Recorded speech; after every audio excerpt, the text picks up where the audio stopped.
My 5-year-old called a random number, sobbing. My mommy collapsed when I fainted. She had no idea she just called the billionaire father who never knew she existed. The phone rang at 11:47 p.m. Holden Cross stared at the unknown Portland number flashing across his screen. He almost didn't answer. Almost sent it to voicemail like he did with most calls that came through after business hours. But something made him swipe. Hello? What came through the speaker stopped his heart. Crying. A child. Sobbing so hard she could barely breathe. Please, please, I need help. My mommy won't wake up. Holden straightened immediately, his entire body going rigid. Who is this? Where are you? There's blood. On the floor. I tried to shake her, but she won't open her eyes. I don't know what to do. Please come. Please, sweetheart, slow down. Tell me your name. Faye. My name is Faye. Okay, Faye, you're doing great. Whose phone is this? Where did you get this number? It's my mama's phone. I saw your name. It had a star. Are you Holden? The world tilted. He knew only one person who would have his personal number saved under his first name. Only one person who disappeared from his life 5 years ago without explanation, without warning, without a trace. Autumn Vale. Yes, I'm Holden. Is your mom's name Autumn? Yes. You know her? His voice came out steady, even though his hands were shaking. I do. Faye, I need you to tell me exactly where you are. I don't know the street name. We live above the laundry place, the one with a blue sign. There's a red door on the side. He was already moving, grabbing his coat, his keys, his phone pressed between his shoulder and his ear. Stay on the phone with me, okay? Don't hang up. I'm coming right now. You promise? I promise. Have you ever gotten a phone call that flipped your entire world upside down? A call that revealed something you never saw coming? Maybe it was news about someone you loved. Maybe it was a truth that had been hiding in plain sight. This is one of those stories, and I'm telling you right now, if you stay with me until the end, you're going to understand why sometimes the wrong number is exactly the right one. This isn't just about a terrified little girl calling a stranger in the middle of the night. This is about a mother who made an impossible choice to protect the people she loved. This is about a man who never got the chance to choose at all. And this is about a secret that was 5 years in the making, about to shatter everything. What happens when a 5-year-old accidentally calls the one person her mother spent half a decade trying to keep her from? Stay with me, because this story is going to break your heart and then put it back together in ways you won't see coming. If you're ready for a story about second chances, impossible choices, and the kind of love that refuses to stay buried, do me a favor right now. Hit that like button, and trust me, you're going to want to subscribe to this channel, because stories like this don't just entertain you. They stay with you long after they're over. Now let me take you back to where it all started. Not with the phone call, but with the moment that made that call necessary. It started with the sound of glass breaking.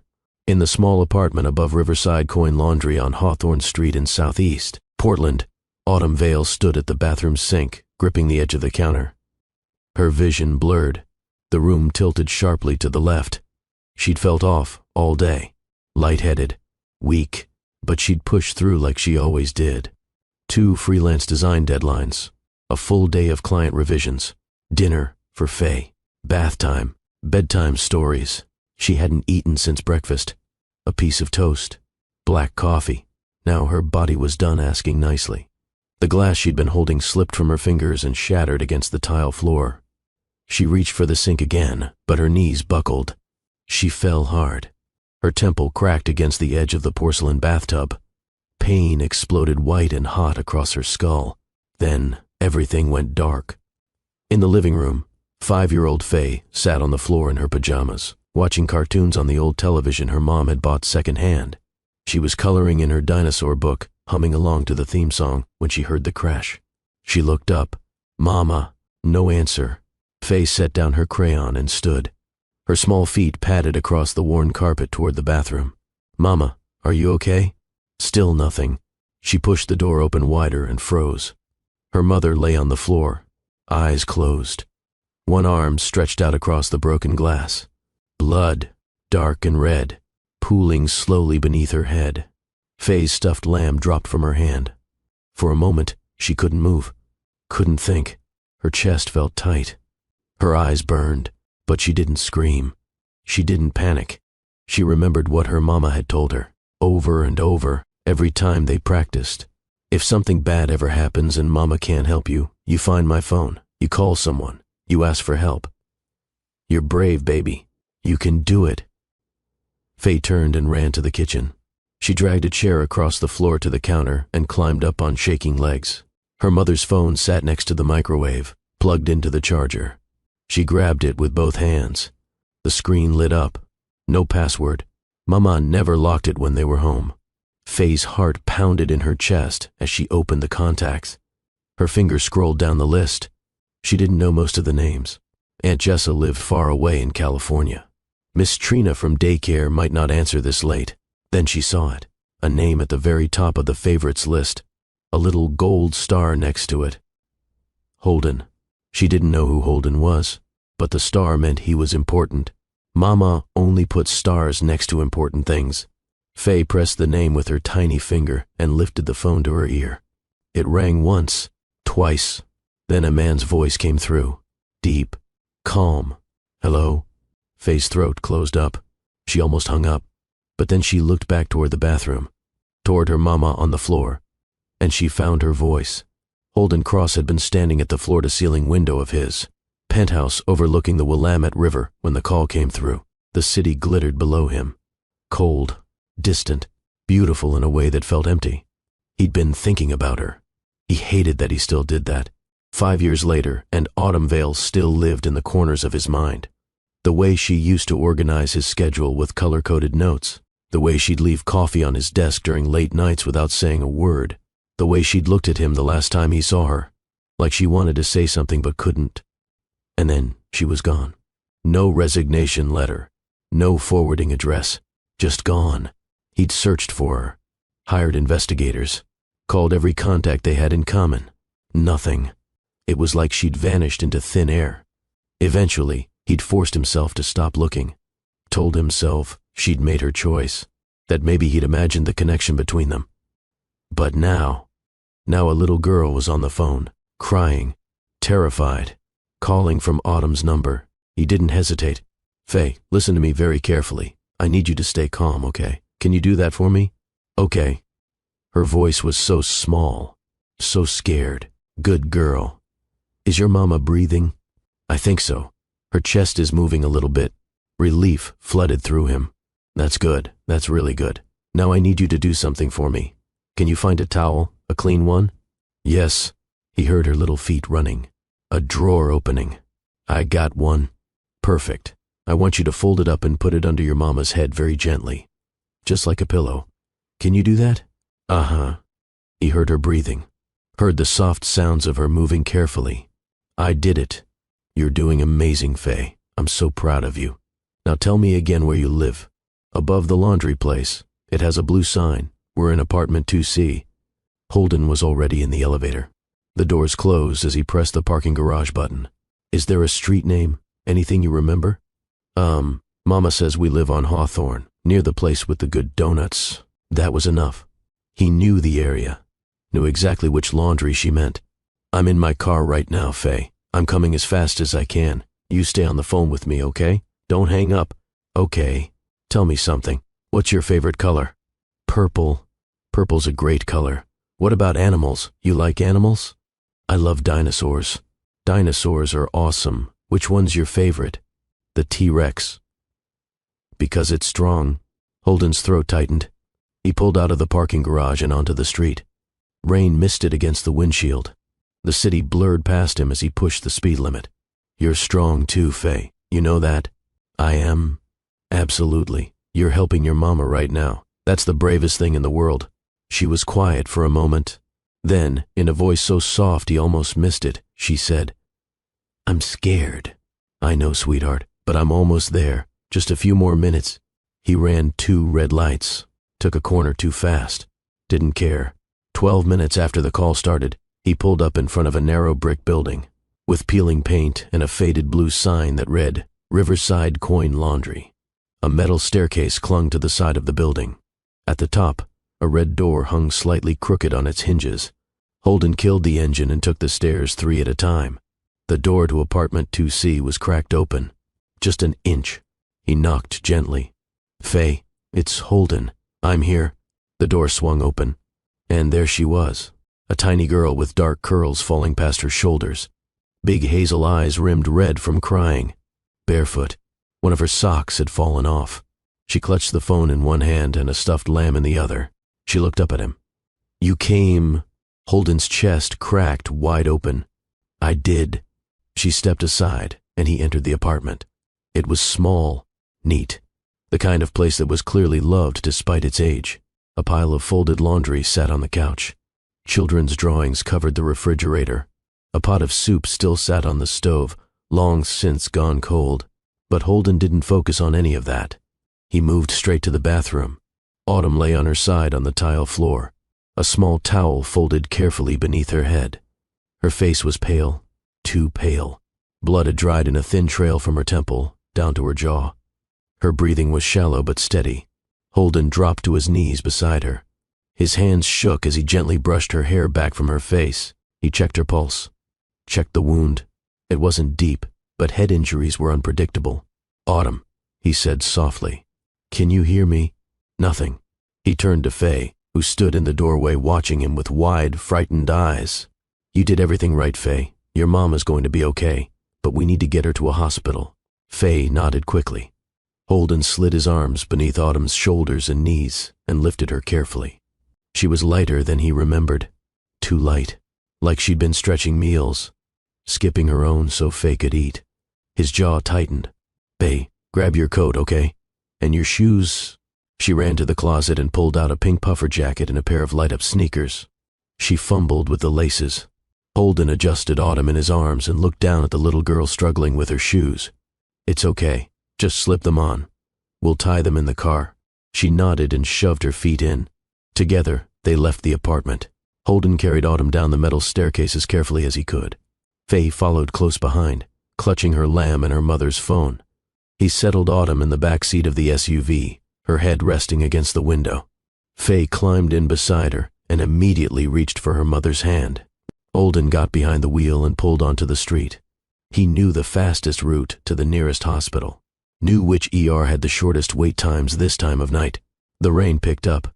Droplets streaked across the windshield. The city passed in a blur of streetlights and shadows. At the second red light, Faye's voice broke the silence. "You're not Uncle Ryan." Holden glanced at her in the rearview mirror. "No, I'm not.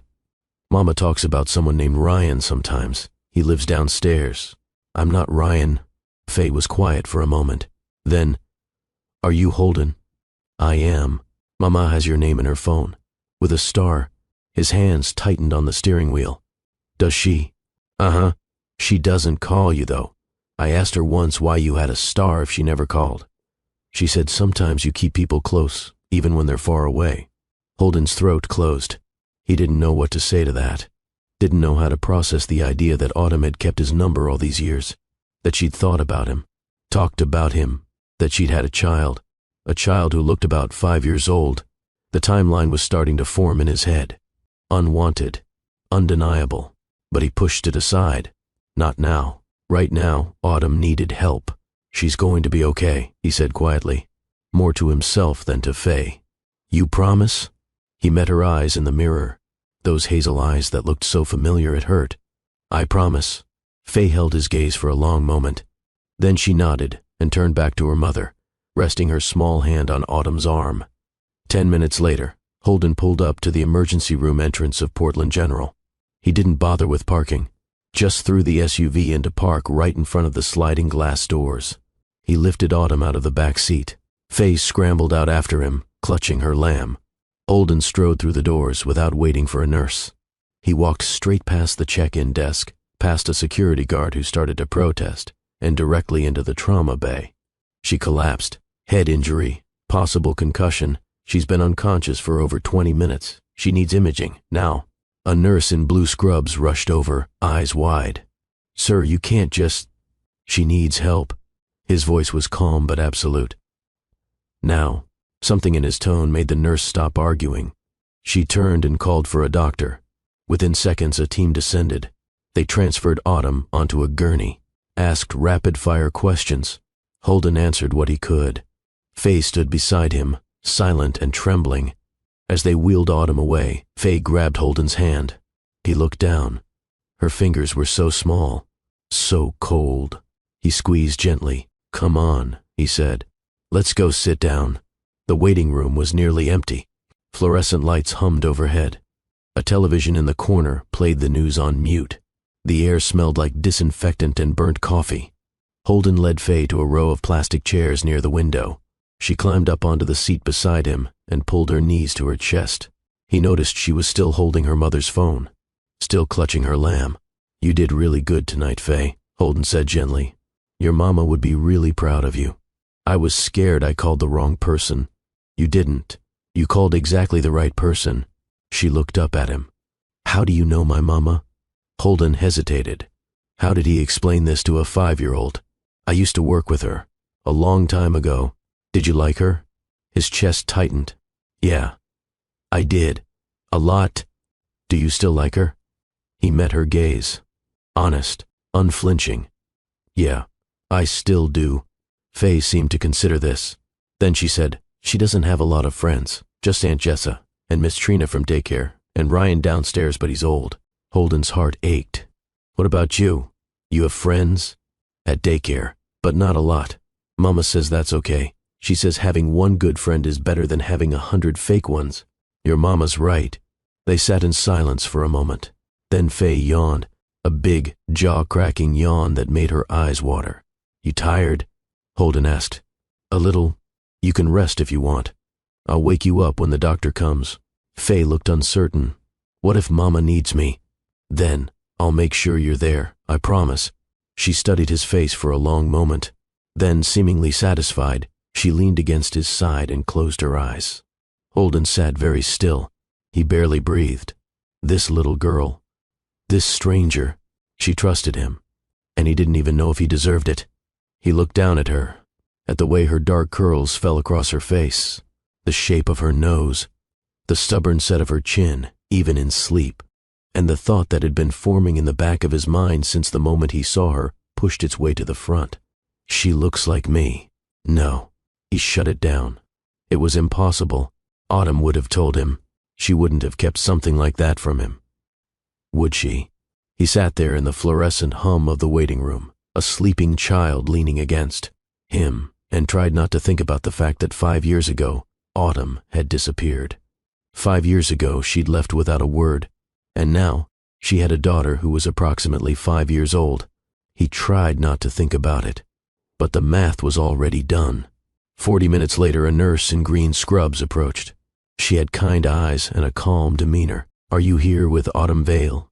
Holden stood carefully, trying not to wake Faye. She stirred but didn't open her eyes. "Yes." "How is she?" "She's stable. Concussion, severe dehydration and exhaustion. No internal bleeding. She's lucky." Relief washed over him. "Can I see her?" "She's still unconscious, but yes. Room 12. Just down the hall." "Thank you." The nurse glanced at Faye. "Is this her daughter?" "Yes. She can come too if she wants." Holden looked down at Faye. She'd woken up at the sound of voices and was rubbing her eyes. "Did the doctor come?" she asked. "Yes, sweetheart. Your mama's okay. Do you want to go see her?" Faye nodded quickly and slid off the chair. Holden led her down the hallway. Room 12 was at the end. The door was half open. Inside, Autumn lay in a hospital bed, and 4 in her hand, a bandage on her temple. Her eyes were closed. Her face was still too pale, but she was breathing, steady and strong. Faye ran to the side of the bed and grabbed her mother's hand. "Mama." No response. Faye's lip trembled. "Why won't she wake up?" "She's just resting," Holden said gently. "Her body needs time to heal, but she's okay." "She's okay." Faye climbed carefully onto the chair beside the bed and curled up, still holding her mother's hand. Holden stood in the corner of the room, watching them. A mother and daughter. A family. A family he wasn't part of, but maybe should have been. He stayed there, silent, watching over them. He didn't know what else to do. An hour passed. Then 2. Faye fell asleep in the chair, her head resting on the edge of the hospital bed. Holden didn't move, didn't leave. And then, just past 3 a.m., Autumn's eyes fluttered open. She blinked against the harsh fluorescent lights. Her hand moved instinctively to her head, touching the bandage. She winced. Then she turned her head and saw him. For a moment, neither of them moved. Neither of them spoke. Autumn's lips parted. Her eyes went wide, confused, disbelieving. Then she sat up too fast. The room spun.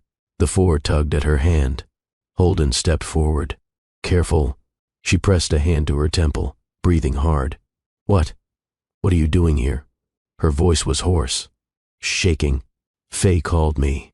Autumn's eyes darted to her daughter, asleep in the chair, then back to him. What? You collapsed. She didn't know who to call. She found my number in your phone. Autumn's face went white, whiter than it already was.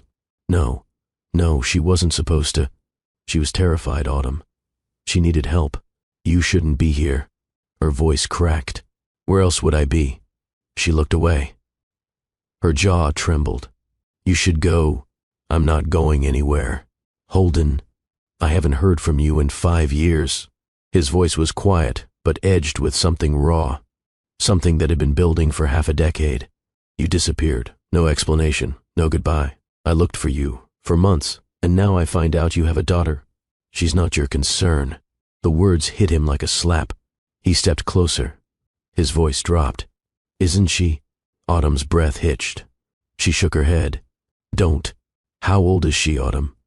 Stop. How old? Tears spilled down her cheeks. 5. She's 5. The room went very still. Holden stared at her. At the woman he'd once thought he knew. The woman who'd left without a word. She's mine, he said. It wasn't a question. Autumn closed her eyes. A sob broke free, and that was all the answer he needed. Before either of them could say another word, the door creaked open. Faye stirred in the chair. Her eyes blinked open. She saw her mother sitting up and her entire face lit up. Mama! She scrambled onto the bed and threw her arms around Autumn's neck. Autumn held her tight, so tight, like she was the only thing keeping her together. I'm okay, baby. I'm okay. You scared me. I know. I'm so sorry. Faye pulled back and looked at her mother's face. Then she turned to Holden. He came, just like I asked. He drove really fast and carried you and everything. Autumn's gaze lifted, met his. For a moment, they just looked at each other, 1,000 words passing between them in silence. Then Autumn whispered, Thank you. Holden didn't respond. Couldn't, because everything he thought he knew had just been ripped apart, and he had no idea how to put it back together. A nurse came in a few minutes later to check Autumn's vitals. She asked questions, took notes, explained the discharge process. Autumn answered mechanically. Her eyes kept drifting to Holden, then away, like she couldn't bear to hold his gaze. Faye sat between them on the hospital bed, oblivious to the tension, chattering about how brave she'd been. I remembered what you taught me, Mama. I found your phone and I called for help, and Holden came so fast. He promised you'd be okay, and you are. Autumn's voice was soft, strained. You did perfect, sweetheart. When the nurse left, silence settled over the room again. Finally, Holden spoke. They're discharging you in an hour. I'll drive you home. You don't have to. I'm driving you home. Autumn looked like she wanted to argue, but she was too exhausted, too overwhelmed. She just nodded. An hour later, Holden carried the discharge paperwork, while Autumn walked slowly beside him, one hand gripping Faye's. She was unsteady on her feet, pale, weak. He wanted to carry her, wanted to insist, but he didn't. He just stayed close. In the SUV, Faye fell asleep almost immediately in the back seat. Autumn sat in the passenger seat, staring out the window. The rain had stopped. The streets were slick and black under the streetlights. Holden drove in silence for the first few minutes. Then he couldn't hold it in anymore. Why didn't you tell me? Autumn didn't look at him. Because I couldn't. That's not an answer. It's the only one I have. His hands tightened on the wheel. I had a right to know. You had a company to build. A life, a future. Her voice broke. I didn't fit into any of it. You didn't even give me a choice. She turned to him then, eyes red, face streaked with tears. Because I already knew what you'd choose. The words landed like a punch to the chest. Holden pulled over, Right there, on the side of the road. He put the car in park and turned to face her. You think I would have chosen the company over you? Over her? I think you would have done the right thing. And I didn't want to be the right thing. I didn't want to be the obligation, the mistake. You were never a mistake. I was your assistant, Holden. Her voice cracked. You were untouchable, brilliant, focused, and I was nobody. When I found out I was pregnant, I panicked. I didn't know what to do. I thought about telling you so many times. But every time I tried, I'd remember the board meetings, the investors, the headlines, and I'd hear what they'd say about me. I wouldn't have cared what they said. You should have.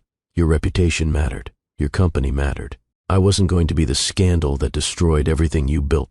So, you just left. So I protected her. Autumn looked back at Faye, asleep in the back seat. I gave her a quiet life, a safe life, away from the cameras and the gossip and the pressure. She doesn't know what it's like to be judged, to be whispered about. And I wanted to keep it that way. Holden's jaw clenched. She deserves a father. She has a mother who loves her. That's not enough. Autumn flinched. Holden ran a hand through his hair. His voice dropped. I'm not trying to hurt you, but you can't tell me I don't have a right to know my own daughter. I never said you didn't. Then why keep her from me? Because I was scared. The words burst out of her. Loud, raw. I was terrified, okay? Terrified you'd take her from me. Terrified you'd reject her. Terrified you'd resent me for ruining your life. So I made a choice. Maybe it was the wrong one, but it was the only one I could live with. Silence filled the car. Holden stared at her, at this woman who'd carried so much alone, who'd been so afraid she'd run. His anger didn't disappear, but it softened, just a little. I wouldn't have taken her from you, he said quietly. You don't know that. Yes, I do. Autumn looked at him, really looked, and for the first time, she saw something she hadn't expected. Certainty. He wasn't angry because he wanted to punish her. He was angry because he'd missed 5 years. 5 years of his daughter's life. And he couldn't get them back. Autumn's voice was barely a whisper. I'm sorry. Holden didn't respond right away. He just put the car back in drive and pulled onto the road. They drove the rest of the way in silence. When they pulled up outside her building, Holden turned off the engine. I'll help you get her inside. Autumn didn't argue. He lifted Faye carefully from the back seat. She stirred, but didn't wake, just tucked her head against his shoulder. Holden carried her up the metal staircase while Autumn unlocked the door. Inside, he followed Autumn to a small bedroom at the end of the hall. The walls were covered in drawings, dinosaurs, stars, rainbows. A bookshelf overflowed with library books. He laid Faye gently on the bed and pulled the blanket over her. She curled onto her side, clutching her lamb. For a moment, he just stood there, looking at her. His daughter. His daughter. Autumn stood in the doorway, watching him, her expression unreadable. When he finally turned and walked back into the living room, she followed. He paused at the door, turned to face her. What happens now? Autumn asked. Her voice was small, fragile. I don't know, Holden admitted, but I'm not walking away from her. Holden, I'm not asking for permission, Autumn. I'm telling you. She's my daughter, and I'm going to be part of her life. Autumn's eyes filled with tears again. You don't know what you're saying. I know exactly what I'm saying. He pulled a business card from his wallet and set it on the table. That's my direct line. When you're ready to talk, call me.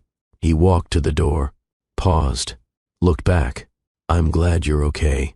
And then he left. Autumn stood in the middle of her tiny living room, staring at the business card on the table. And then she collapsed onto the couch and cried. Holden sat in his car outside the building for a long time. He didn't start the engine, didn't drive away. He just sat there, thinking. 5 years. 5 years of birthdays he'd missed. First words, first steps, bedtime stories. 5 years of a life he didn't even know existed. And now that he did, everything had changed. He couldn't go back to pretending he didn't know. Couldn't go back to his carefully controlled world where everything made sense. Because nothing made sense anymore, except one thing. That little girl upstairs was his daughter, and he wasn't going to lose her. Not now. Not ever. He pulled out his phone and sent a single text to his assistant. Clear my schedule for the next 2 weeks. I have something more important to handle. Then he started the car and drove home. But he knew he wouldn't sleep. Not tonight.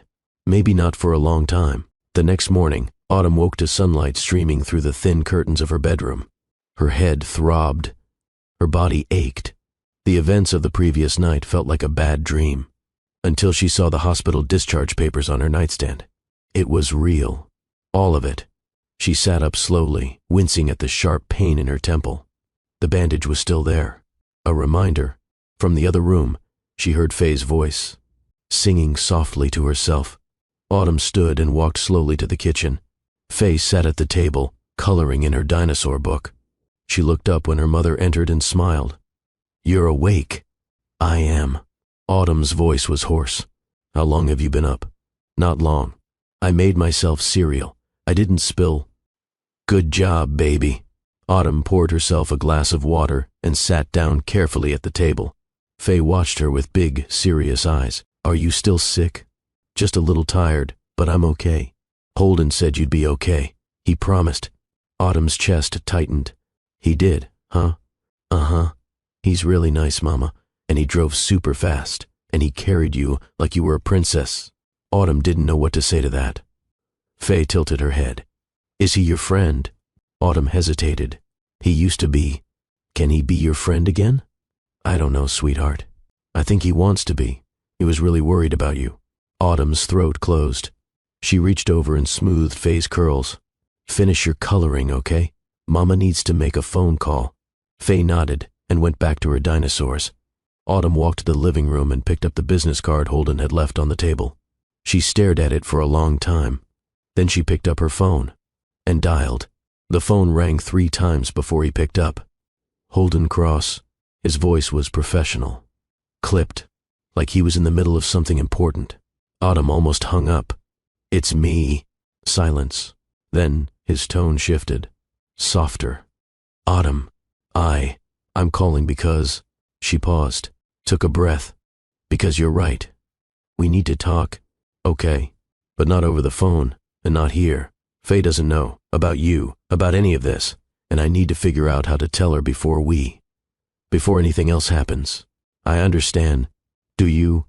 Her voice cracked. "Because I don't. I don't understand any of this.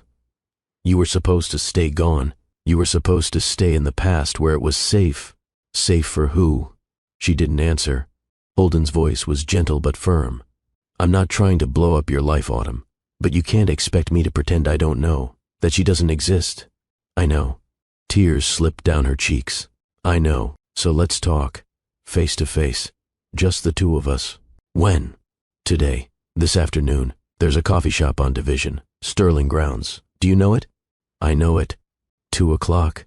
Autumn closed her eyes. Okay. He paused. "How are you feeling? Your head?" The question caught her off guard. "It hurts." "But I'm okay. You need to rest." "Doctor's orders." "I will." Another pause. Then, quieter. "Thank you for calling." Autumn didn't know what to say to that. So she just hung up. She stood in the middle of her living room, phone still in her hand, and tried to steady her breathing. This was happening. After 5 years of running, hiding, protecting, it was all coming apart, and she didn't know if she was ready. At 1:45 p.m., Autumn stood in front of her closet, staring at the small collection of clothes hanging there. She didn't know what to wear to a conversation that could change everything. She settled on jeans and a sweater. Simple, comfortable. She wasn't trying to impress anyone. Faye sat on the bed behind her, swinging her legs. "Where are you going, Mama?" "Just to meet a friend, baby. Miss Trina from daycare is going to come sit with you for a little bit." "Is it Holden?" Autumn froze. "Why would you think that?" Faye shrugged. "Because you've been looking at his card all morning, and you look nervous. You only look nervous when something's important." Autumn turned to face her daughter. Sometimes she forgot how perceptive Faye was. "You're right. I am meeting Holden. Is he in trouble?" "No, sweetheart. We just need to talk about some grown-up stuff." "About me?" Autumn's breath caught. "What makes you say that?" "Because he kept looking at me last night, like he was trying to figure something out." Autumn sat down on the bed beside her daughter. "You're a very smart girl, you know that?" Faye grinned. "You tell me all the time." Autumn smoothed her curls. "Holden is. He's someone who cares about us, and I need to talk to him about how we're all going to be friends, okay? Okay. Faye paused. I like him, Mama. He's nice, and he has a really cool car. Autumn laughed despite herself. Yeah, he does. A knock came at the door. Miss Trina, right on time. Autumn kissed Faye's forehead. Be good. I'll be back in a couple hours. Okay, Mama. Autumn grabbed her coat and her keys and left before she could change her mind. Sterling Grounds was a small coffee shop tucked between a bookstore and a vintage clothing boutique. It had big windows, mismatched furniture, and the kind of atmosphere that felt both cozy and anonymous. Perfect for a conversation you didn't want anyone to overhear. Autumn arrived 5 minutes early. She ordered a tea she didn't really want and sat at a table in the back corner. Her hands shook as she wrapped them around the warm cup. At exactly 2 o'clock, the door opened. Holden walked in. He was dressed casually. Dark jeans, a gray sweater, no suit, no tie. He looked different, less like the untouchable CEO she remembered and more like a man who hadn't slept. His eyes found hers immediately. He walked over and sat down across from her without ordering anything. For a moment, they just looked at each other. Hi, Autumn said quietly. Hi. Silence. Then Holden spoke. I've been thinking about what you said last night, about being scared, about protecting her. Autumn nodded, waited. I get it. I do. You made a choice based on what you thought was right. But Autumn, you have to understand what this feels like for me. I'm trying. I have a daughter, a 5-year-old daughter, and I didn't know she existed until 12 hours ago. His voice was steady, but there was pain underneath, raw and undeniable. I missed everything. Her birth, her first word, her first step, birthdays, Christmases, everything. Tears welled in Autumn's eyes. I know. Do you? Because I don't think you do. He leaned forward. I loved you, Autumn, and when you left, it broke something in me. I told myself you had your reasons, that maybe I wasn't enough, maybe I'd missed something, and I tried to move on. But I never really did. Autumn's breath hitched. And now I find out you were carrying my child when you left, that you've been raising her alone all this time. And I don't know whether to be angry or heartbroken or grateful that she exists at all. A tear slipped down Autumn's cheek. I never wanted to hurt you, but you did. The words hung between them. Autumn wiped her eyes. You want to know the truth? The real reason I left? Yes. She took a shaky breath. I overheard a conversation, 2 of your board members. They were talking about you, about how focused you were, how nothing could distract you. And then one of them said, if he ever gets tangled up with some assistant or secretary, it'll tank everything we've built. Holden's jaw tightened. I was standing right outside the conference room, Autumn continued, and I realized that's what I was, a distraction, a liability. If anyone found out about us, about the baby, it would ruin you. So you left to protect me. I left to protect all of us. You, me, her. Autumn's voice broke. I didn't want her to grow up as the mistake that destroyed her father's career. I didn't want her to see herself that way. She's not a mistake. I know that, but the world wouldn't, and I couldn't. I couldn't do that to her. Holden sat back, ran a hand through his hair. You should have told me. Let me decide. You're right, I should have. But I was 27 and terrified, and I made the best choice I could with what I had. They sat in silence. The coffee shop hummed around them. Other people's conversations, the hiss of the espresso machine, the clink of mugs. Finally, Holden spoke. What's her favorite food? Autumn blinked. What? Faye. What's her favorite food? Mac and cheese, the kind with the powder cheese, not the fancy stuff. A small smile tugged at his lips. What about books? Does she like to read? She loves books, especially ones about space and dinosaurs. Does she have friends? A few, from daycare. She's a little shy. Takes her a while to warm up to people. Like you. Autumn's throat tightened. Yeah, like me. What does she want to be when she grows up? An astronaut, or a paleontologist. It changes every week. Holden's smile grew. She sounds incredible. She is. Autumn's voice was thick with emotion. She's the best thing I've ever done. Holden met her eyes. I want to know her, really know her. Not as some stranger who showed up one night. As her father, I know. But I don't want to scare her or confuse her. So, I need you to tell me how to do this, because I have no idea. Autumn wiped her eyes, took a breath. We go slow. We let her get to know you first, as a friend, and when the time is right, we tell her the truth. How long? I don't know. A few weeks? A month? However long it takes for her to feel safe. Holden nodded. Okay. We do it your way. Relief flooded through her. Really? Really? But Autumn, I'm not disappearing. I'm going to be around, a lot. I'm going to show up, and I'm going to be part of her life, and yours, whether you like it or not.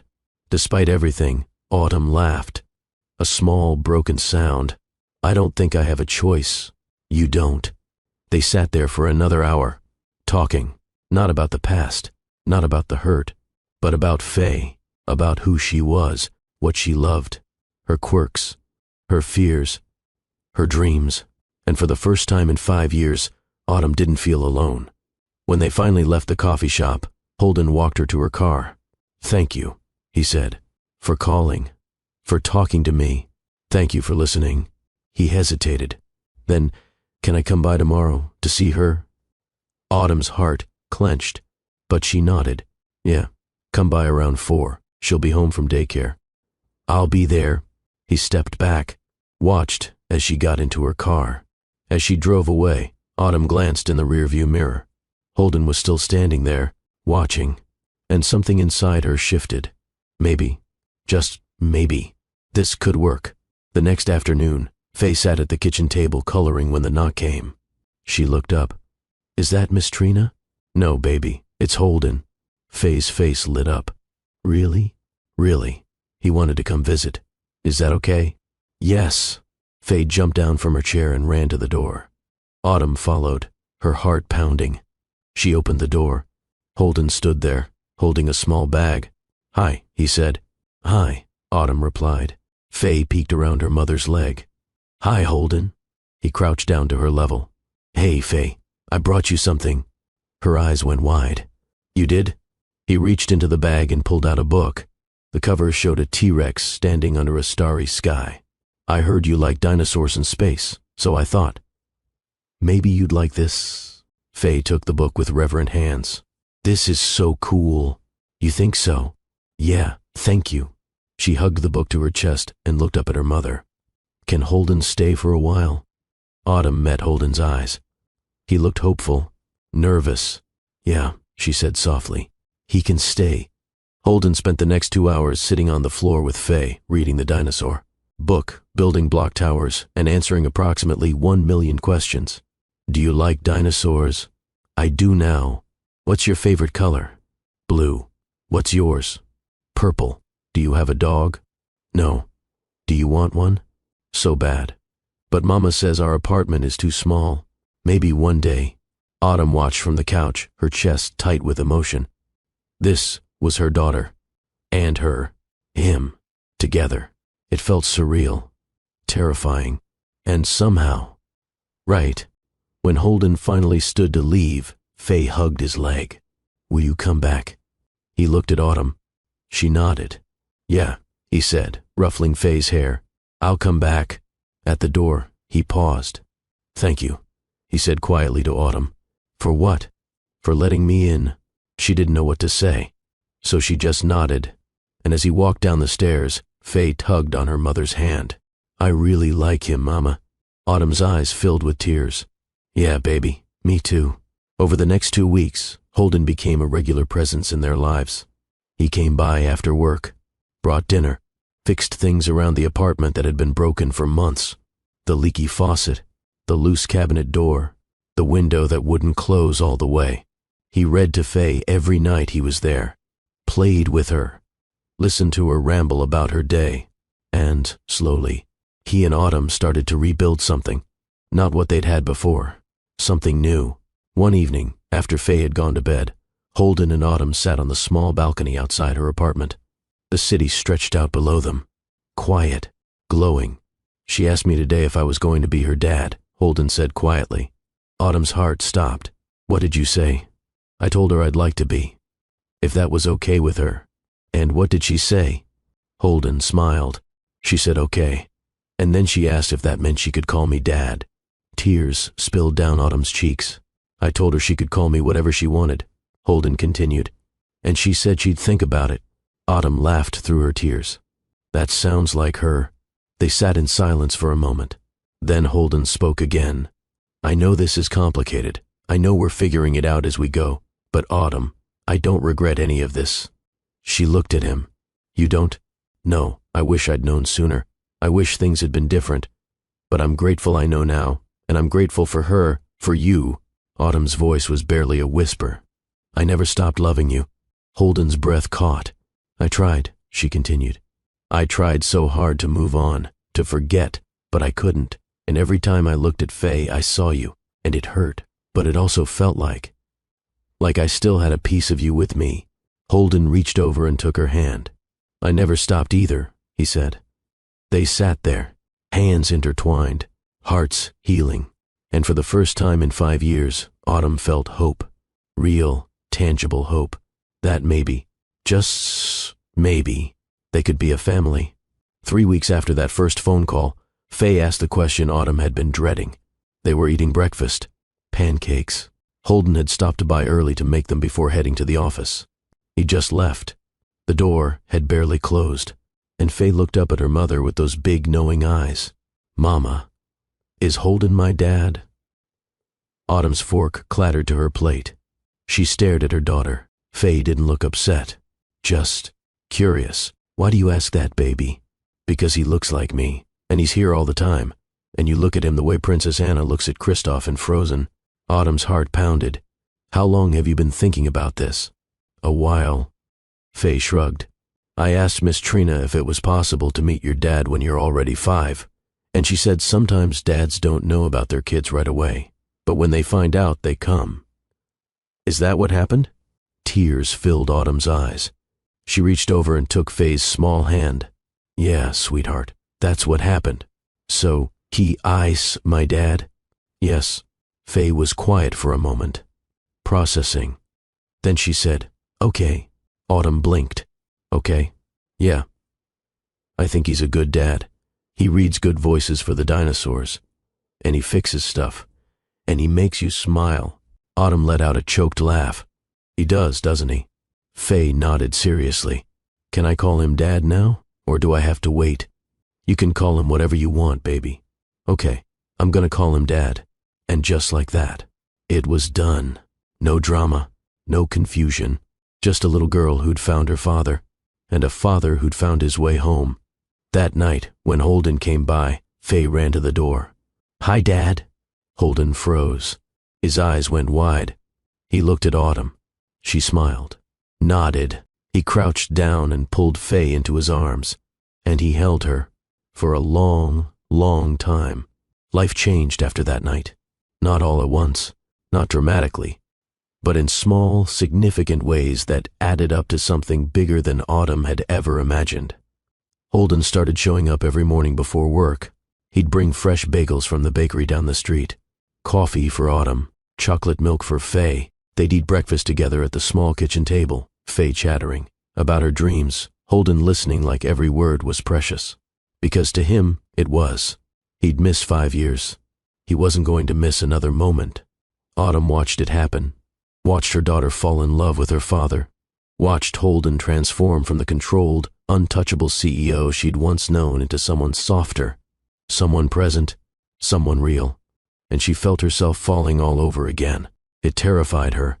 One evening, 3 weeks after Faye had started calling him Dad, Autumn sat on the couch folding laundry while Holden and Faye built a blanket fort in the living room. It needs more structural support, Holden said seriously, adjusting a pillow. Faye giggled. It's a fort, Dad, not a building. All good forts have structural integrity. You're silly. I'm an engineer. There's a difference. Autumn smiled as she folded one of Faye's tiny shirts. This was what she'd been afraid to hope for. A family. A real one. Her phone buzzed on the coffee table. A text from her best friend Jessa. Call me, now. It's important. Autumn's stomach dropped. Jessa didn't text like that unless something was wrong. She excused herself to the bedroom and dialed. Jessa picked up on the first ring. Have you seen it? Seen what? Check your email. I'm forwarding you something. Autumn opened her laptop, waited. The email came through. She clicked it, and her blood went cold. It was a link to a gossip website. The headline read, Portland tech billionaire Holden Cross spotted with mystery woman and child. Secret family? Below it were photos. Grainy, taken from a distance. But unmistakable. Holden entering her apartment building. Holden carrying Faye on his shoulders at the park. Holden and Autumn sitting on a bench, talking, while Faye played nearby. "Oh God," Autumn whispered. "It gets worse," Jessa said. "Read the article." Autumn scrolled down. Her hands shook. The article speculated wildly. Was this a secret love child? A hidden relationship? Why had Cross kept this family under wraps? Who was the mystery woman? One particularly vicious comment section was already filling up. Gold digger. Probably trapped him with a baby. She looks poor. Bet she's after his money. Autumn's chest tightened. She couldn't breathe. This was exactly what she'd been afraid of. "Autumn, you still there?" "Yeah." Her voice was barely a whisper. "What are you going to do?" "I don't know." She hung up, sat on the edge of her bed, stared at the photos. They'd been so careful, or so she thought, but clearly not careful enough. A knock came at the bedroom door. "Autumn." "Holden." She quickly closed the laptop. "Yeah?" He opened the door, took one look at her face and stepped inside. "What's wrong?" She didn't know how to say it, so she just opened the laptop and turned it toward him. Holden's jaw tightened as he read. His eyes scanned the photos, the headline, the comments. Then he closed the laptop. "I'll handle it." "How?" Autumn's voice cracked. "This is exactly what I was trying to avoid. Now everyone's going to know. Everyone's going to talk. Faye's going to hear things. Terrible things." "No, she's not. You can't control what people say, Holden." "No, but I can control the narrative." "What does that even mean?" He pulled out his phone. Made a call. "Garrett, I need a press statement drafted tonight. I'm releasing it tomorrow morning." He paused. Listened. "I don't care what the board thinks. This is happening." Another pause. "Fine. Schedule an emergency meeting for 8 a.m. I'll be there." He hung up. Autumn stared at him. "What are you doing?" "Taking control. Before this gets out of hand." "It's already out of hand." Holden knelt in front of her, took her hands. "Listen to me. I'm not going to let them tear you apart, or Faye. I'm going to release a statement, a real one, not some vague PR nonsense. I'm going to tell the truth. The truth? That I have a daughter. That her mother is someone I deeply respect and care for. That this isn't a scandal. It's my family." Autumn's breath caught. "Holden, your company, your reputation, means nothing compared to you and Faye." Tears spilled down her cheeks. "You don't mean that?" "Yes, I do." He wiped her tears with his thumb. "I spent 5 years building an empire, and you know what? I was miserable. Every single day. Because the one thing I wanted, I couldn't have. And now I have a second chance. And I'm not letting it go because some strangers on the internet have opinions." Autumn let out a shaky laugh. "You're insane." "Probably." He pulled her into his arms, held her tight, and for a moment she let herself believe it could be that simple. The next morning, Holden sat in the executive boardroom of Cross Industries. 12 board members stared at him from across the polished table. His CFO, Garrett Haynes, stood at the head, arms crossed. "You want to release a personal statement acknowledging an illegitimate child in a relationship with a former employee. Do you understand how that sounds?" Holden's voice was calm, deadly calm. "She's not illegitimate. She's my daughter, and Autumn was never just an employee. The optics. I don't care about optics. You should. Our shareholders care. Our investors care.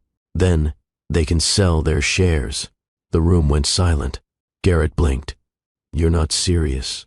"Completely serious." Holden stood, placed his hands on the table. "I've spent a decade building this company. I've given everything to it. My time, my energy, my life. And I'm proud of what we've built. But I'm not sacrificing my family for stock prices." One of the older board members, Patricia Langford, spoke up. "Holden, we're not asking you to sacrifice your family. We're asking you to be strategic. Manage the message." "I am managing the message. By telling the truth. The truth doesn't always play well in the media." "I don't care." Garrett ran a hand over his face.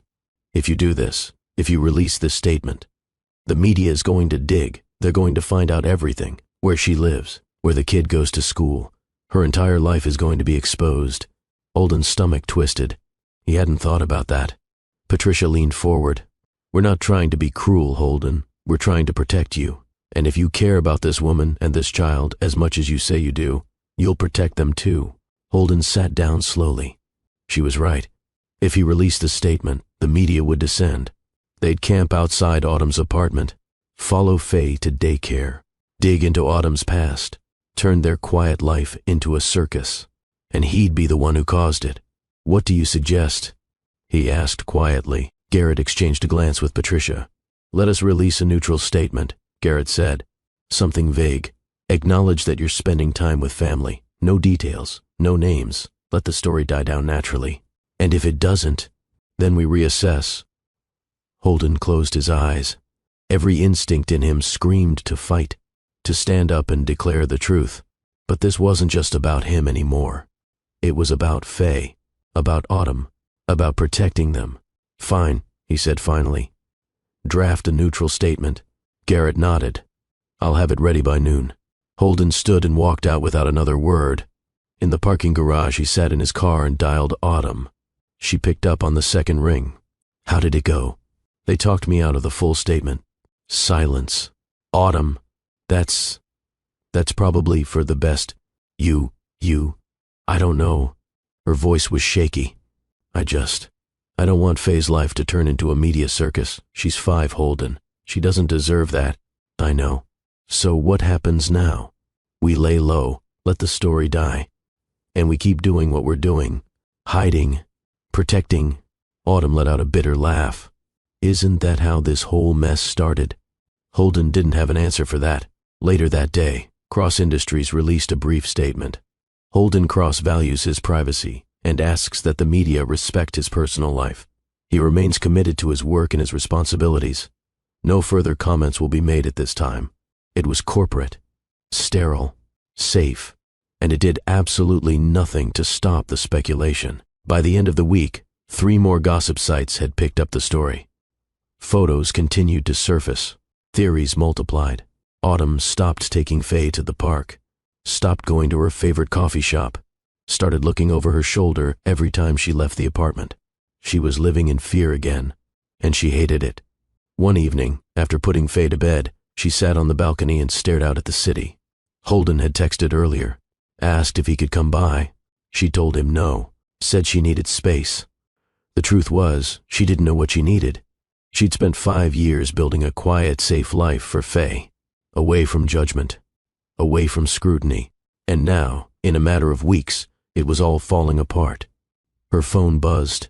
Another text from Holden. I know you said you needed space, but I'm downstairs.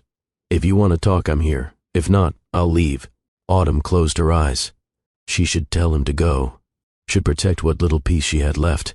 But instead, she texted back. Come up. 2 minutes later, there was a soft knock at the door. She opened it. Holden stood there, hands in his pockets, looking more uncertain than she'd ever seen him. Hi, he said. Hi. She stepped aside. He entered. They sat on the couch in silence for a long moment. Then Holden spoke. I'm sorry. Autumn looked at him. For what? For all of it. For not being there 5 years ago. For not fighting harder to find you. For bringing all this chaos into your life now. You didn't bring the chaos. I did. When I kept Faye from you, you were trying to protect her. And look where that got us. Autumn's voice broke. Now she's going to grow up with people whispering about her, calling her mother names, saying terrible things. Not if I can help it. You can't stop it, Holden. You can't control what people say. No. But I can control what Faye hears, what she believes about herself, about you, about us. Autumn shook her head. I don't know if that's enough. Holden turned to face her fully. What are you saying? I'm saying, maybe this was a mistake, you getting involved, us trying to be a family. Maybe it's too complicated. Maybe it's not fair to Faye. You don't mean that, don't I? Tears streamed down her face. She was happy before. We had a simple life, a safe life. And now I don't know what we have. Holden's jaw clenched. You have me, both of you. That's what you have. For how long? Until the media attention gets too bad? Until your board decides we're too much of a liability? That's never going to happen. You don't know that. Yes, I do. Holden's voice was fierce. Because I'm not walking away. Not from you. Not from Faye. Not ever. Holden, I love you. The words hung in the air. Autumn froze. Holden's eyes were intense, unwavering. I've loved you since the day you organized my entire filing system by color and told me it was more efficient. I loved you when you'd leave notes on my desk reminding me to eat. I loved you when you disappeared and I didn't know why. And I love you now, even with all the complications and the mess and the fear. I love you, and I love our daughter, and I'm not giving up on this family. Autumn couldn't breathe. Say something, Holden whispered. I'm terrified. So am I. What if we can't protect her? Then we'll face it together. Autumn looked at him, at this man who'd driven across the city in the middle of the night because a scared little girl called for help, who'd sat in hospital waiting rooms and learned to build blanket forts and read dinosaur books with silly voices, who'd chosen them over and over. I love you too, she whispered. Holden's breath caught. And then he kissed her, soft at first, then deeper, like he was trying to pour 5 years of longing into a single moment. When they finally pulled apart, Autumn was crying. We're going to figure this out, Holden said. I promise. Autumn nodded, believed him, because what other choice did she have? If you're still with me, I need you to know something. This story isn't just entertainment. It's a reminder that love, real love, doesn't run when things get hard. It stays. It fights. It chooses you even when the world is watching. If that resonates with you, hit that like button. Drop a comment telling me about a time someone chose you when it wasn't easy. Let's build a community of people who believe in real love. And subscribe, because we're not done yet. This story still has some twists you won't see coming. 2 weeks later, the media storm hadn't died down. If anything, it had gotten worse. Someone had dug up Autumn's old employment records, confirmed she'd worked for Cross Industries 5 years ago. The timeline was too convenient to ignore. The headlines shifted. Cross Industries CEO's secret baby mama was former employee. Did Holden Cross hide love child to avoid scandal? Mystery woman identified. Autumn Vale, former executive assistant. Autumn's name was everywhere. Her photo, her address, where Faye went to daycare. Everything. She stopped leaving the apartment, started having groceries delivered, kept Faye home from daycare. Holden hired security, 2 discreet guards who monitored the building, made sure no one harassed them. But the damage was done. Autumn's quiet life was gone, and she didn't know how to get it back. One afternoon, while Faye napped, Autumn sat at the kitchen table scrolling through her phone. She shouldn't have. She knew better, but she couldn't stop herself. Comment after comment. She baby-trapped him. Probably got pregnant on purpose. Gold digger. He should get a paternity test. Her vision blurred. Her chest tightened. A panic attack. She recognized the signs. She stood quickly, tried to breathe. Couldn't. The room spun. And then strong hands were on her shoulders. Autumn, look at me. Holden. When had he gotten here? Breathe with me. In, out, in, out. She tried. Failed. Tried again. Slowly, the room stopped spinning. There you go. You're okay. I've got you. Autumn collapsed against him, sobbed into his chest. I can't do this. I can't. It's too much. Yes, you can. They hate me. They don't know you. They think I'm a terrible person. They're wrong. She pulled back, looked up at him with red, swollen eyes. How did you even know to come? You didn't answer my texts. I got worried. She let out a broken laugh. So you just showed up? I always show up. Fresh tears spilled down her cheeks. Holden wiped them away gently. I have an idea, he said quietly. What? Move in with me. Autumn blinked. What? You and Faye. Move into my place. It's secure, private. No one can get to you there, and you won't have to deal with this anymore. Holden, we can't just move in with you. Why not? Because that's a huge step. So we've only been, whatever this is, for a few weeks. Autumn, we have a 5-year-old daughter together. I think we're past worrying about moving too fast. She opened her mouth, closed it. He had a point. What about Faye? She asked. This is the only home she's ever known. We'll make it an adventure. Kids love adventures. I don't know. Holden took her hands. I'm not asking you to marry me, yet. He smiled softly. I'm just asking you to let me take care of you, both of you. Let me give you a safe place where you don't have to be afraid. Autumn's throat tightened. You've been doing this alone for 5 years, Holden continued. Let me help, please. She looked around the small apartment, the place where she'd built a life, raised her daughter, survived. And then she thought about the reporters outside, the photos, the comments, the fear. Okay, she whispered. Holden's eyes widened. Yeah? Yeah. We'll move in with you. He pulled her into his arms and held her so tight she could barely breathe. You won't regret this. I hope not. 3 days later, Holden's SUV was packed with boxes. Not many. Autumn didn't have much. Faye sat in the back seat, clutching her stuffed lamb, eyes wide with excitement. We're really going to live in Dad's big house? Autumn smiled despite her nerves. Yeah, baby, we really are. Does it have a backyard? It does. Can we get a dog? Holden laughed from the driver's seat. We'll talk about it. Faye grinned. As they pulled away from the apartment building, Autumn looked back one last time. 5 years of memories, of struggle, of survival. And now, something new. She reached over and took Holden's hand. He squeezed gently. You okay? He asked. Ask me later. Holden's penthouse was nothing like Autumn's apartment. Floor-to-ceiling windows overlooked the river, sleek modern furniture, a kitchen that looked like it belonged in a magazine, 3 bedrooms, 2 bathrooms, a study, space, so much space. Faye ran through the rooms, squealing with delight. Mama, there's a bathtub big enough to swim in. Autumn couldn't help but smile. Holden came up beside her, carrying a box. What do you think? I think it's a lot, too much. I don't know yet. He set the box down and turned to her. I had the guest room set up for Faye, but if you want her closer to you, we can rearrange. No, the guest room is fine. She paused. Where am I sleeping? Holden's expression softened. Wherever you want. There's another guest room, or, he hesitated. Or you could stay with me. Autumn's heart pounded. Holden, no pressure. I want you to know the option's there. She looked at him, at this man who'd turned his entire life upside down for her. Can I think about it? Of course. That night, after Faye was tucked into her new bed, after the boxes were unpacked, after the chaos had settled, Autumn stood in the living room, staring out at the city lights. Holden came up behind her. Can't sleep. Too much on my mind. He stood beside her, close but not touching.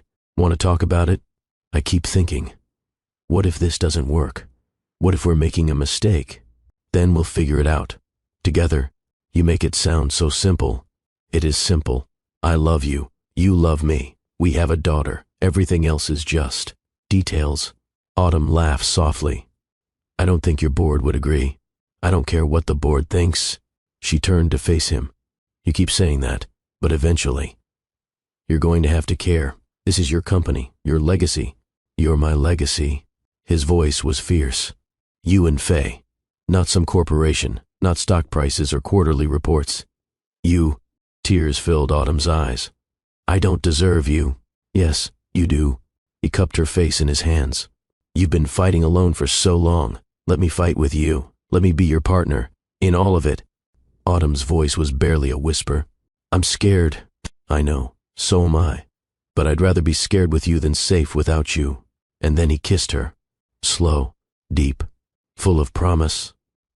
When they finally pulled apart, Autumn rested her forehead against his. I'll stay with you, she whispered. In your room. If the offer's still open, Holden's breath caught. It is. It always will be. That night, for the first time in 5 years, Autumn didn't sleep alone. And she didn't have nightmares. She just rested. The next few weeks were an adjustment. Faye loved the new house. Loved having her dad around all the time.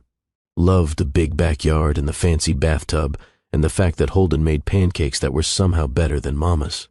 Autumn struggled more.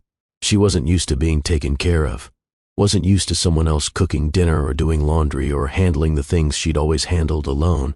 But slowly, she started to relax, started to let Holden in, not just into her life, but into her heart. One evening, Holden came home from work to find Autumn in the kitchen, attempting to make his favorite meal, chicken parmesan. It wasn't going well. "Need help?" he asked, trying not to laugh at the flower in her hair. I thought I could figure it out. Clearly I was wrong. He came up behind her and wrapped his arms around her waist. "We can order takeout. I wanted to do something nice for you. You're here. That's nice enough." She turned in his arms. "You really mean that, don't you?"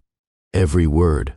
She kissed him, soft and sweet, and for the first time, she believed it. Believed that maybe, just maybe, she was enough. But not everything was perfect. The media attention hadn't completely died down. It had just shifted. Now the focus was on where Autumn and Faye had gone. Speculation ran wild. Had they left the city? Had Holden paid them off? Was the relationship over before it began? Holden's PR team advised continued silence. But Holden was getting tired of hiding. One night, after Faye was asleep, he brought it up. "I want to do a family photo." Autumn looked up from her book. "What?" "A photo, the three of us. And I want to release it, officially." "Holden, we talked about this." "I know, but I'm tired of hiding. Tired of letting people speculate. I want them to know this is my family, and I'm proud of it." Autumn set her book down. "And what happens after? When the media descends again? We deal with it, together." "You keep saying that because it's true." She was quiet for a long moment. Then she said, "What kind of photo?" Holden's eyes lit up. "Just us, casual, happy, real. No staged PR nonsense?" "No staged PR nonsense." Autumn sighed. "Okay, but I get to approve it before it goes out. Deal." The photo was taken the following weekend, not by a professional photographer, by Holden's assistant, who came over with a good camera and a gentle demeanor that put Faye at ease. They sat on the couch, Holden in the middle, Autumn on one side, Faye on his lap. Faye wore her favorite purple dress. Autumn wore jeans and a sweater. Holden wore a casual button-down. They looked like a family. The assistant took maybe 20 photos. But there was one where Faye was laughing at something Holden said, where Autumn was looking at them with pure love in her eyes, where Holden looked complete. That was the one. Holden showed it to Autumn that night. "What do you think?" She stared at it, at the three of them, together. "We look happy," she said softly. "We are happy. Yeah, we are. So, can I post it?" Autumn took a deep breath, then nodded. "Post it." The next morning, Holden released the photo on his personal social media. The caption was simple: "My family, my heart, my everything." Within an hour, it had gone viral. The comments section exploded, but this time, most of them were different. "This is beautiful. You can see how much he loves them. That little girl is adorable. Good for him for choosing love." Of course, there were still negative comments. There always would be.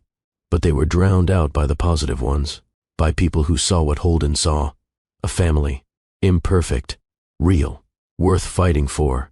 Autumn cried when she read the comments. Not sad tears. Happy ones. "I can't believe it," she said. Holden pulled her close. "Believe it. People aren't as cruel as you think, most of them. They just want to see love win. And did it? Win?" "Yeah." He kissed her forehead. "It did." That afternoon, Holden got a call from Garrett. "The board wants to meet." "Of course they do." "Holden. They're not happy." "I don't care. You need to care. They're talking about a vote of no confidence." Holden's jaw tightened.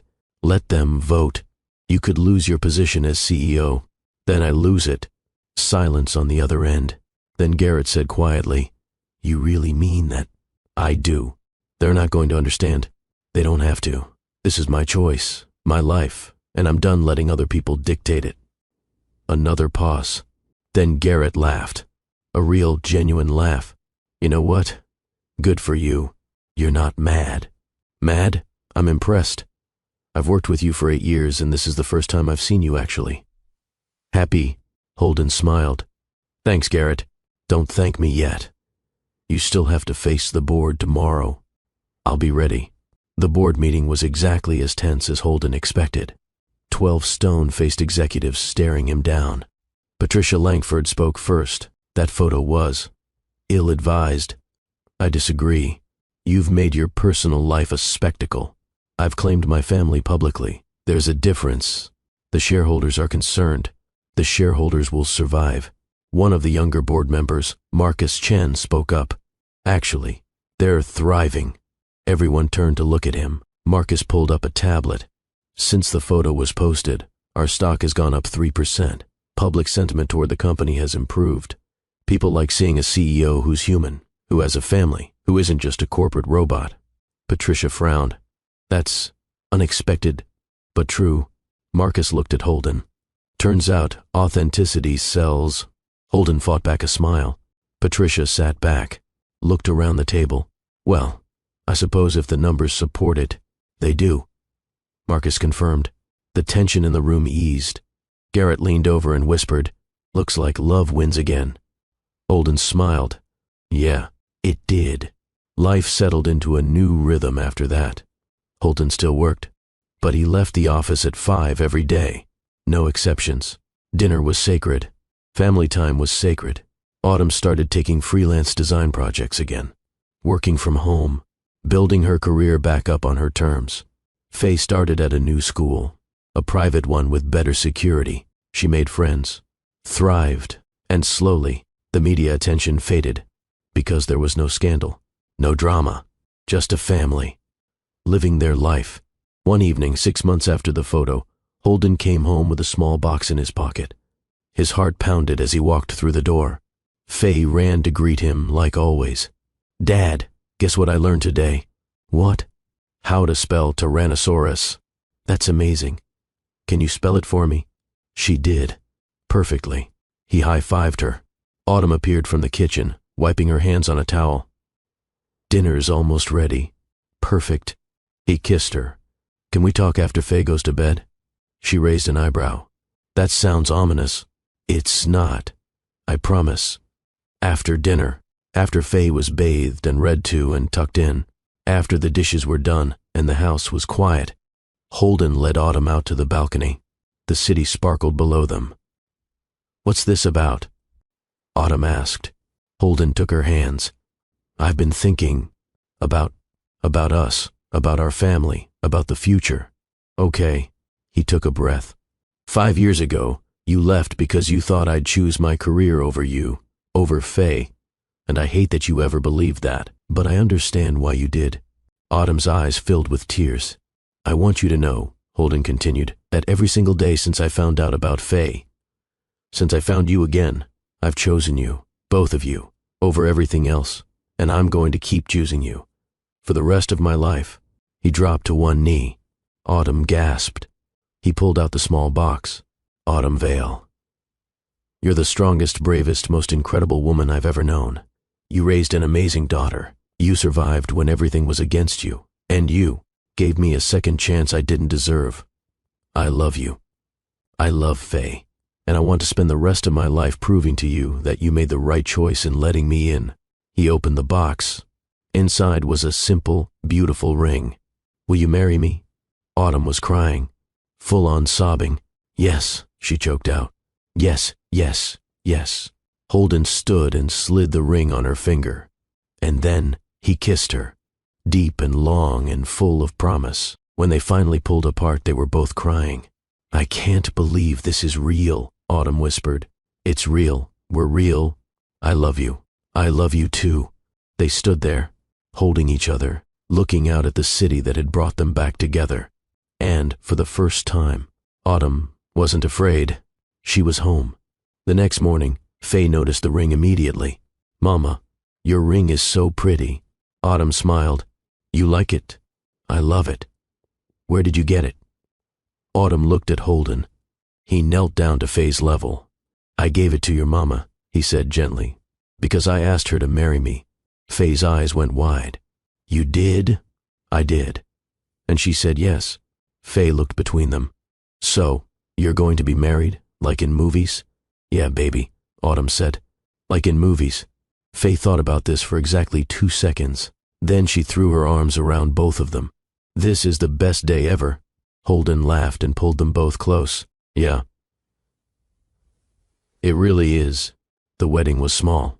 Just close friends and family, held in the backyard of Holden's. Their home. Faye was the flower girl. She took her job very seriously. Autumn wore a simple white dress. No veil, no fuss. Just her. And Holden couldn't take his eyes off her.